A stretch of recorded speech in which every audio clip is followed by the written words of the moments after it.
गणेश भगवान के भक्त के साथ कभी बुरा हो ही नहीं सकता, क्योंकि जिस पर गणेश जी की कृपा हो जाए वह इस लोक में भी और परलोक में भी नाना प्रकार के सुख भोगते हैं।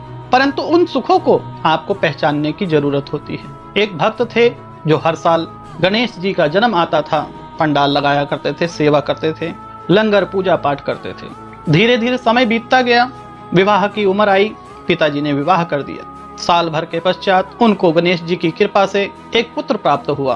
तीनों शहर में रहने आ गए। धीरे धीरे जीवन यूं ही बीतता जा रहा था। पुत्र की उम्र लगभग 16 वर्ष की थी, तब उनकी पत्नी की मृत्यु हो जाती है। तब सज्जन बड़े दुखी होते हैं। अड़ोसी पड़ोसी रिश्तेदार आते हैं और कहते हैं कि अभी आपकी उम्र ही कितनी है, दूसरा विवाह कर लीजिए। कई रिश्ते आते हैं, परंतु गणेश भगवान के भक्त ने कहा कि मेरी पत्नी ने इतना अच्छा मुझे प्रेम, गणेश भगवान का दुलारा मुझे पुत्र दिया है, मैं इसी के सहारे अपना जीवन व्यतीत करूंगा, मुझे किसी स्त्री की जरूरत नहीं है।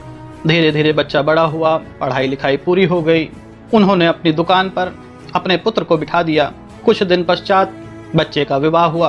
पिताजी जो थे वह अपनी दोस्त की दुकान पर जाकर बैठते थे और जेब खर्चा वहां से मिल जाया करता था। एक दिन जब पुत्र घर पर आया तो घर में से आवाज आ रही थी। पिताजी कहने लगे कि बहू दही नहीं है। तो बहू कहती है कि पिताजी आज दही नहीं है। पिताजी हाथ धोकर चले जाते हैं। उसके पश्चात पुत्र का नंबर आता है। पुत्र खाने के लिए बैठा, एक कटोरी दही, सब्जी, रोटी सब कुछ था। परंतु जो गणेश जी के भक्त होते हैं वह क्रोधित नहीं होते, वह शांति से उसका रास्ता निकालते हैं। पुत्र ने सारा खाना खाया और चुपचाप अपने काम पर चला गया।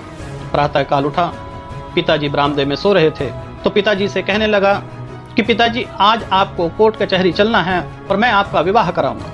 पिताजी कहने लगे, अरे मूर्ख, जब तू छोटा था तब भी मैंने विवाह नहीं किया। क्या मैंने माँ के प्रेम में कोई कमी रखी है? मैं ही तो तेरा माँ और पिता दोनों बनकर रहा। अब इस उम्र में मैं विवाह करके अपनी नाक तो नहीं कटाऊंगा। तो पुत्र कहने लगा, पिताजी आपका विवाह नहीं होगा, मुझे इस घर से जाने की आज्ञा दे दीजिए, मैं बाहर जाकर किराए पर रहूंगा और आप दुकान पर आइए, मैं आपका नौकर बन के आपसे सैलरी लिया करूंगा और उसी सैलरी से मेरे घर का खर्चा चलेगा। पिताजी कहने लगे, पुत्र मुझसे कोई गलती हो गई हो तो क्षमा कर देना। तब पुत्र ने कहा, पिताजी आपसे गलती नहीं हुई, ये आपकी बहू रानी से गलती हुई है। जब इसको पता चलेगा किराए का मकान और सैलरी पर नौकरी, तब इसे एक कटोरी दही की कीमत पता चलेगी। बहू की नजरें शर्म से झुक गई और उसने माफी मांगी।